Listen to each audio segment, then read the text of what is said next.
Hola, quiero leerte este libro, Orar los nombres de Dios. Hoy quiero leer el nombre El bebé. Hallaréis el niño envuelto en pañales, acostado en un pesebre. Lucas 2:12. Bebé en un pesebre, la divinidad encarnada.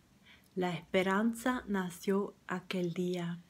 Niño del pesebre, gracias por tus humildes orígenes. Desde el principio pintaste un cuadro de esperanza. Centraste tu poder y tu grandeza infinitos en los oprimidos y los quebrantados, los perdidos y los que sufrían. Al cometerte en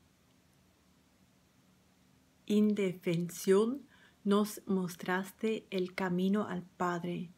Señor, tu amor es abrumador.